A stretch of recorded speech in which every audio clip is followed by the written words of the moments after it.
सहनाववतु सहनौ भुनक्तु सह वीर्यं करवावहै तेजस्विनावधीतमस्तु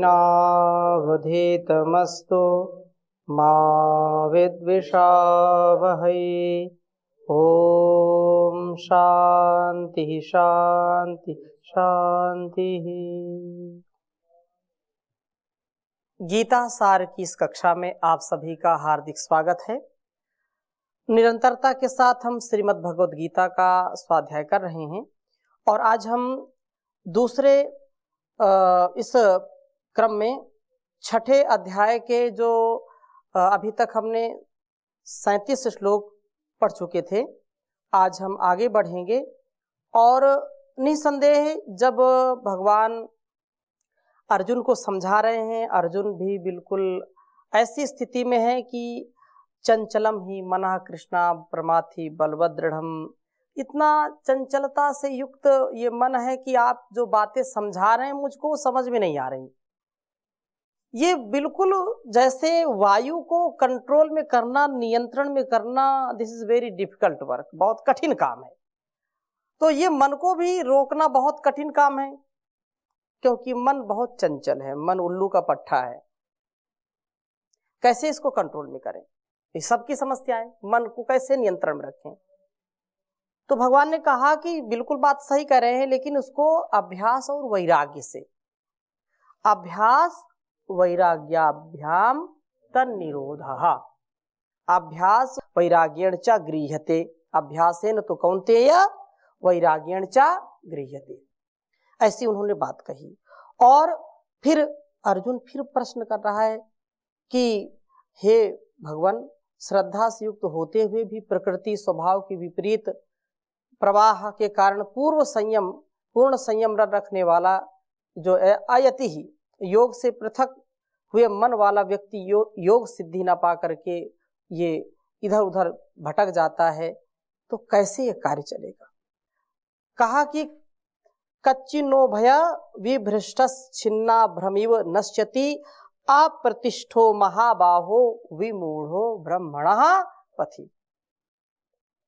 हे महाबाहो, हे शूरवीर बलवान महाबाहो, कच्चित क्या ब्रह्मणा भगवत प्राप्ति के पथि मार्ग में विमूढ़ा मोहित हुए अप्रतिष्ठ आश्रय रहित पुरुष, छिन्ना भ्रम जो भिन्न भिन्न बादल की भांति मोहित है, या ये कहें कि भांति भांति जो उभय विभ्रष्टा दोनों ओर से भ्रष्ट होकर के ना नश्यति, नष्ट तो नहीं हो जाता। जैसे संसार में किस गति को प्राप्त होता है, तो कहा कि हे महाबाहो श्री कृष्ण, कहीं ऐसा तो नहीं कि यह पुरुष मोहग्रस्त होने से ब्रह्म प्राप्ति के मार्ग में अस्थिर होकर के दोनों ओर से भटकता हुआ छिन्न भिन्न हुए बादल के समान कहीं बीच में ही नष्ट ना हो जाए। आप देखते होंगे बादल कितने विशाल होते हैं और ऐसा लगता है पूरी चट्टान, पहाड़ के पहाड़, लेकिन वो धीरे धीरे विलीन हो जाते हैं, टूट जाते हैं।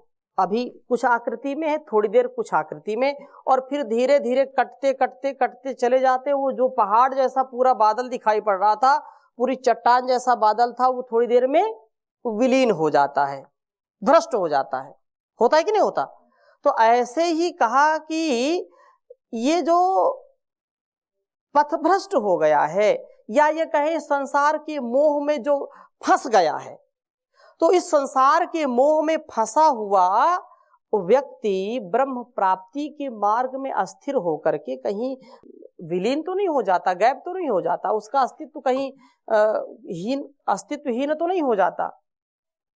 एतन में संशयम कृष्णा छेतुम आहरिश्चेषतः त्वदन्यः संशयस्य छेता न ह्युपपद्यते। कहा कि हे श्री कृष्ण, मेरे इस संदेह को तुम्हें निशेषतः, मतलब बिल्कुल संशय ना रहे, मुझको संशयहीन कर दीजिए। जो संशय तुम्हें निश्चेष रूप से अवश्य दूर करना चाहिए। अर्थात मेरे अंदर का जो संशय है कि ऐसा हो जाता है क्या, इस संशय को, इस समस्या को आपको दूर करना उचित है। आप इसको दूर कर दीजिए, आपको दूर करना चाहिए, क्योंकि तुम्हारे अतिरिक्त इस संदेह का उच्छेद करने वाला और कोई भी नहीं है। मुझको कोई नहीं मिलेगा। संसार में कुछ ऐसे व्यक्ति, ऐसे जो साधक, ऐसे जो प्रभु के उपासक, या ये कहें कि जिनके अंदर असीम सामर्थ्य होता है ज्ञान का, जिनके अंदर असीम सामर्थ्य होता है सहन शक्ति का, जिनके अंदर असीम सामर्थ्य होता है संसार की बारीकियों को समझने का, ऐसे लोगों से अवश्य हमारी मैत्री होनी चाहिए, मित्रता होनी चाहिए। गुरु भाव में या शिष्य भाव में या मैत्री भाव में, भ्रातृ भाव में, कुछ लोगों को ऐसे हमको जरूर अपने अंग संग रखना चाहिए, या ऐसे लोगों से संपर्क होना चाहिए जो हमारी उद्विग्नता को, हमारे उद्वेग को, हमारे संशय को छिन्न भिन्न कर दें, नष्ट कर दें। अर्थात जो जीवन जीने की कला है, जो जीवन जीने का उद्देश्य है, जो संसार की गतिविधियां हैं, इनमें हम कहीं खो ना जाएं, कहीं भटक ना जाएं। हमको इन भटकाओं से बचने का जो उपाय है उसको बताने वाला चाहिए। ऐसा व्यक्ति सौभाग्यशाली होता है। तो ये यही बात कह रहे हैं कि ये जो संशय मेरे मन में हो रहे हैं, आ रहे हैं, हे भगवान, हे केशव, आप ही इसको बता सकते हैं, और मुझको कोई ऐसा विद्वान, ऐसा ज्ञानी, ऐसा योगी मिलने वाला नहीं है, इसलिए इसको आप बताइए।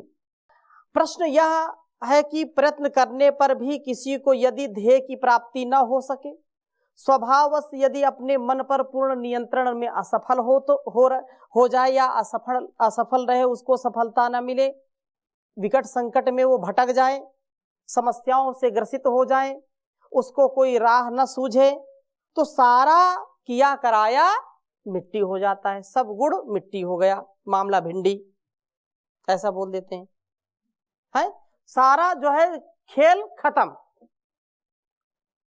ये कैसे होगा भाई? जीवन तो ऐसा, ये कोई बच्चों का खेल नहीं है। ये बड़े पुण्य से इतना सुंदर, इतना सफल, इतना व्यक्तित्व, ये जन्म जन्मांतरों की पूंजी से मिलता है। जन्म जन्मांतरों के पुण्यों से इतना सफल जीवन हमको मिलता है, हम मानव का जीवन पाते हैं।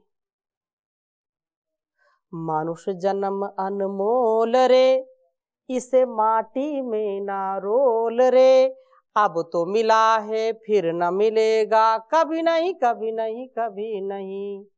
तू सत्संग में आया कर, गीत प्रभु के गाया कर, सुबह शाम प्यारे बंदे, मन मंदिर में झाड़ू लगाया कर।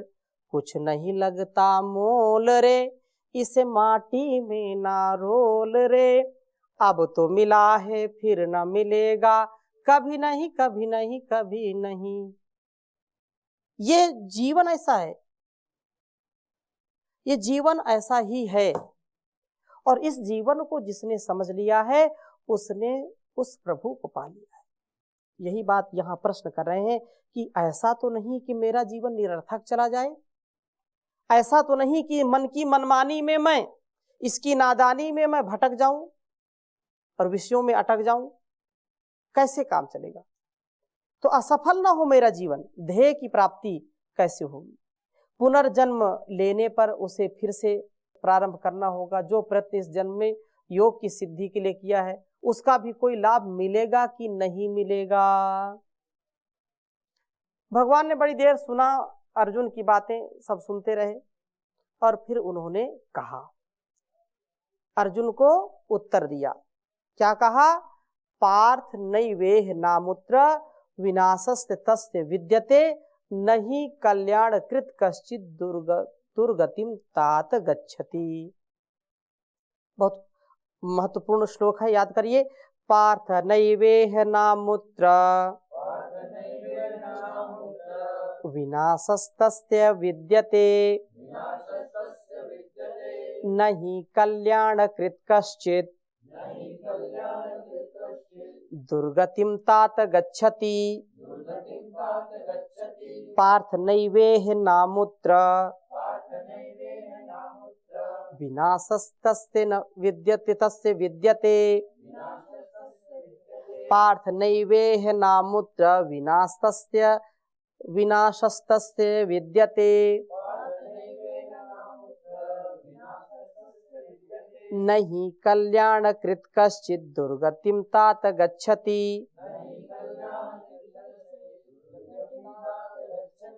प्राप्य पुण्याकृता लोकाम्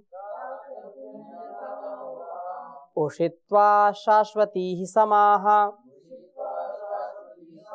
शुचीनां श्रीमतां गेहे योगभ्रष्टोऽभिजायते प्राप्य पुण्यकृतां लोकान् उषित्वा शाश्वतीः समाः शुचीनां श्रीमतां गेहे योगभ्रष्टोऽभिजायते। अब भगवान उत्तर दे रहे हैं अर्जुन को कि हे अर्जुन, जो तुम बात कह रहे हो, जो पूछ रहे हो, उसके विषय में सुन लीजिए जरा सा।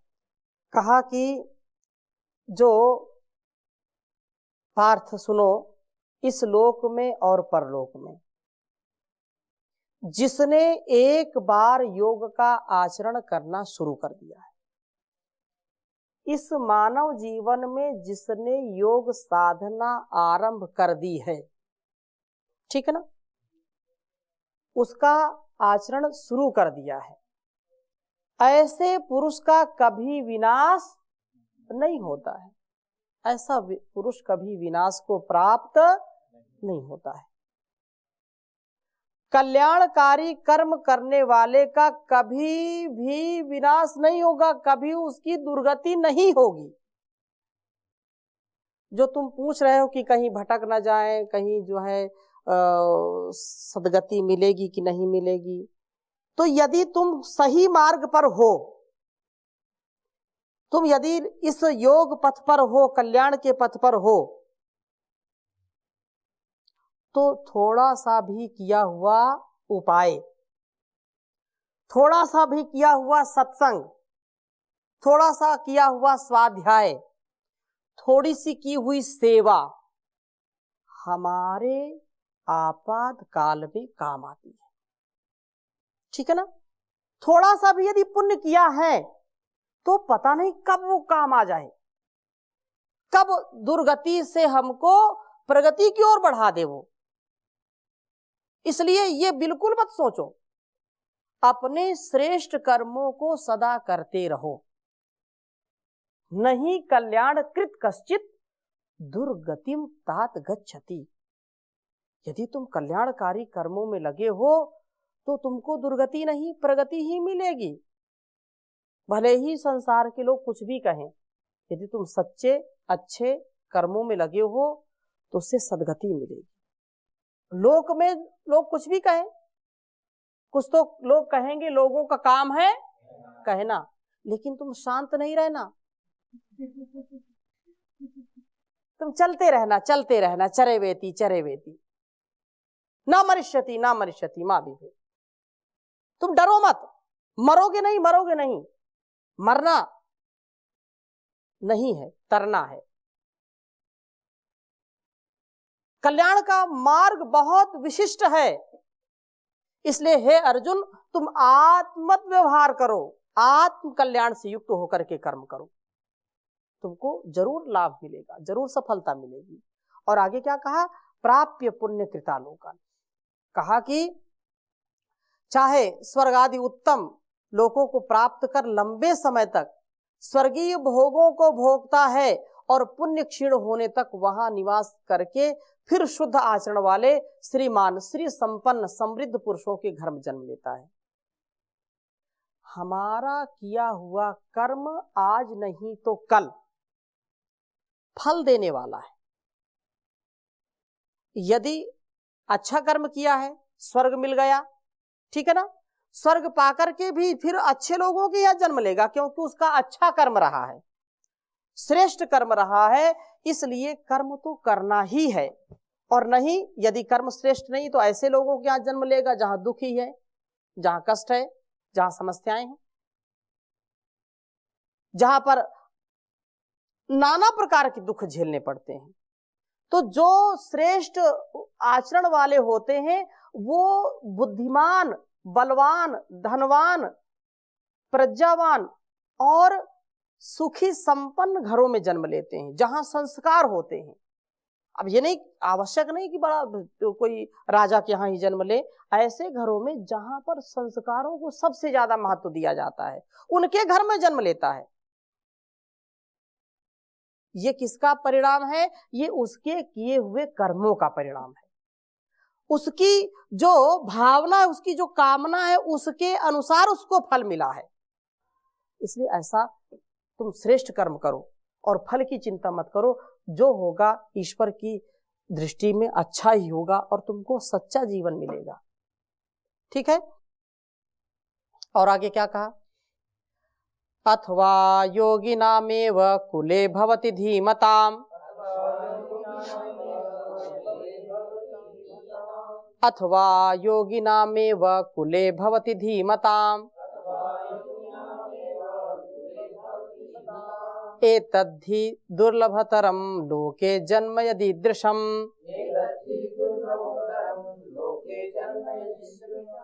एतद्धि दुर्लभतरं लोके जन्म यदीदृशम्।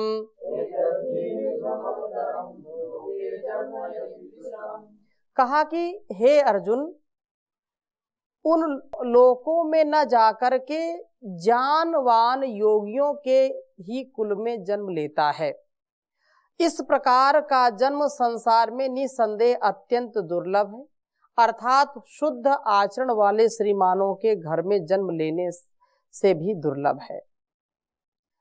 तत्र वह जो कहा कि वैराग्यवान पुरुष उन लोकों में न जा करके, जो वैराग्य से युक्त है, विवेक से युक्त है, ज्ञान से युक्त है, ऐसा व्यक्ति उन लोकों में न जा करके ज्ञानवान योगियों के ही कुल में जन्म लेता है। इस प्रकार से यह जन्म संसार में निसंदेह दुर्लभतर, अत्यंत दुर्लभ है। योगियों के यहाँ जन्म लेना ये बहुत महत्वपूर्ण है। योगियों के घर में जन्म लेना मतलब अपने जन्म जन्मांतरों के दुखों को दूर करना, ये बहुत दुर्लभ है।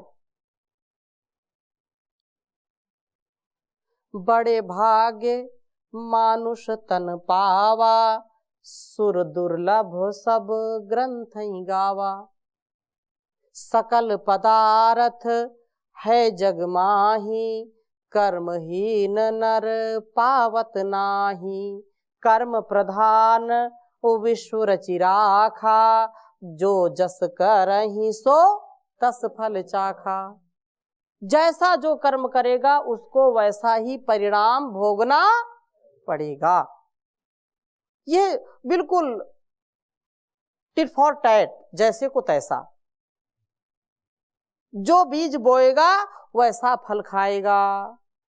बबूल का बीज लगाया है तो आम कहां से मिलेगा? उसमें तो कांटे आएंगे। ठीक है। इसलिए जैसा जो कर्म करेगा उसको फल ऐसा वैसा ही मिलेगा। यदि योग के पथ पर तुम चल रहे हो तो तुम चाहे कितने भी जन्म लो, तुमको योगियों का ही परिवार मिलेगा। अब इतना बड़ा योगियों का परिवार, इससे बड़ा सौभाग्य क्या है? माय डियर, ये जन्म जन्मांतरों का परिणाम है। हम सब यहाँ हैं तो ये एक जन्म की कमाई नहीं है, ये जन्म जन्मांतरों की कमाई है कि नहीं? नहीं तो करोड़ों लोग सुनते हैं। इसलिए ऐसी कमाई कर लो जो संग जा सके, मुश्किल पड़े तो राह में कुछ काम आ सके, मुश्किल पड़े तो राह में कुछ काम आ सके। धन दौलत यश कीर्ति ये सारा सब धरा में धरा का धरा रह जाएगा, कुछ भी साथ नहीं जाएगा। जाएगा जब जहां से कुछ भी न साथ होगा, 2 गज कफन का टुकड़ा तेरा लिबास होगा। कुछ भी नहीं जाएगा, संग में हमारा किया हुआ कर्म ही हमारे साथ जाएगा। इसलिए श्रेष्ठ कर्म करें। श्रेष्ठ कर्म की कमाई ये जन्म जन्मांतरों तक चलती रहती है, एक जन्म का नहीं, कई जन्मों का हमको सुख देता है। आगे चलिए, कुछ प्रश्न किसी का हो तो पूछ लेना।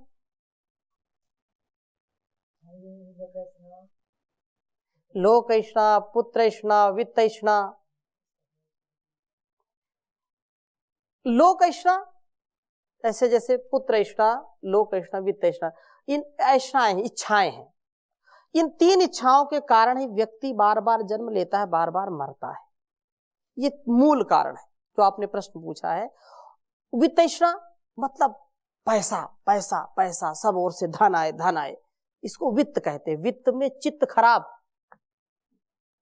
वित्त के चक्कर में चित्त खराब, वित्त चाहिए और चित्त खराब।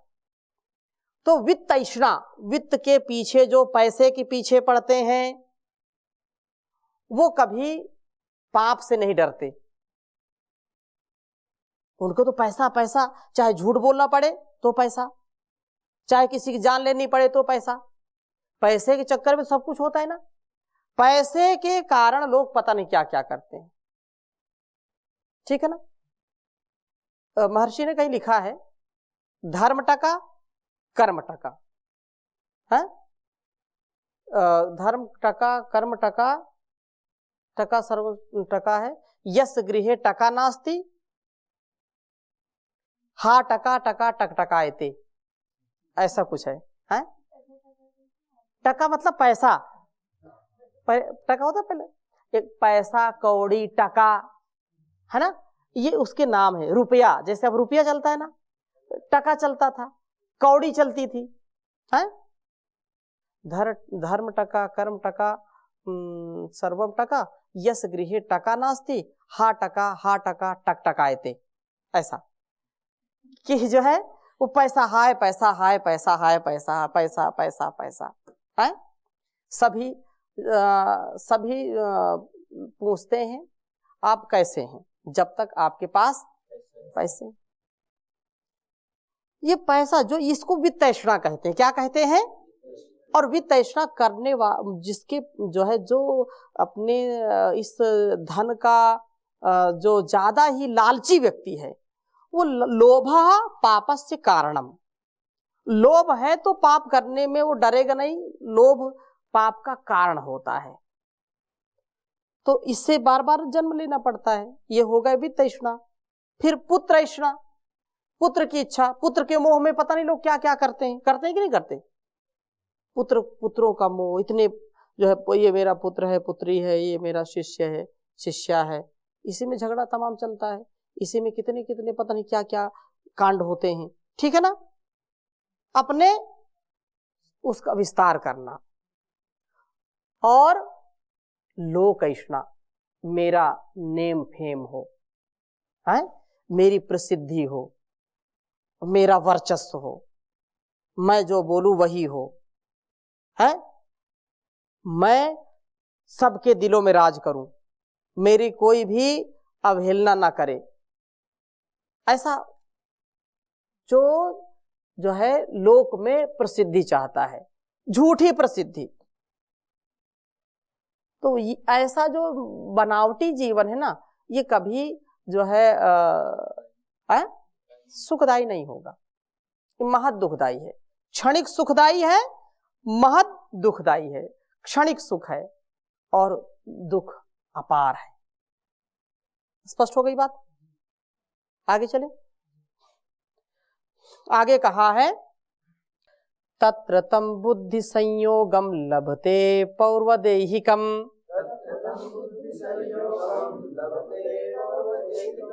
यतते च ततो भूयः संसिद्धौ कुरु नंदन।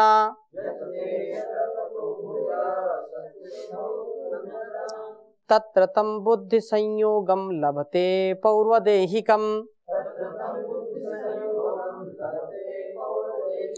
यतते च ततो भूयः संसिद्धौ कुरु नंदनः। यतते च ततो भूयः संसिद्धौ कुरु नंदन।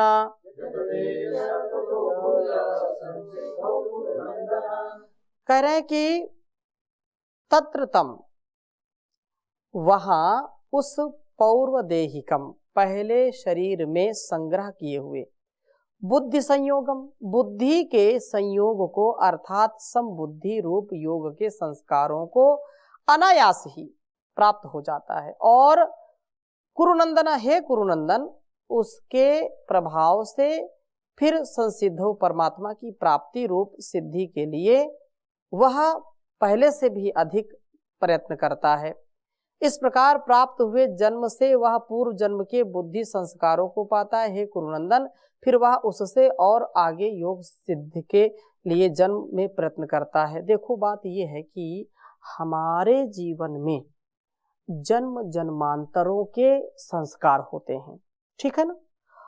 हम मनुष्य हैं, लेकिन मनुष्य होते हुए भी हमको एक अवसर मिला है कि हम ईश्वर की भक्ति करें, उपासना करें, उसके बताए हुए मार्ग का आलंबन लेकर के आगे बढ़ें। और यदि ऐसा नहीं करेंगे तो इसमें कुत्ता, बिल्ली, गधे, घोड़े, हाथी सबके संस्कार हैं। यदि इसको उपासना में नहीं लगाओगे तो ये समस्याएं आएंगी, आसुरी प्रवृत्तियां आएंगी। हम मनुष्य जीवन में भी इतने गलत व्यवहार कर बैठते हैं कि पशु से भी ज्यादा, पशु से भी बदतर जीवन हो जाता है हमारा। होता है कि नहीं होता? सब जानते हैं, पूरा संसार जानता है। इसलिए सावधान, साधु सावधान। फिर आगे और चर्चा करेंगे, अब यहीं पर विराम देते हैं। ओम शांति शांति शांति।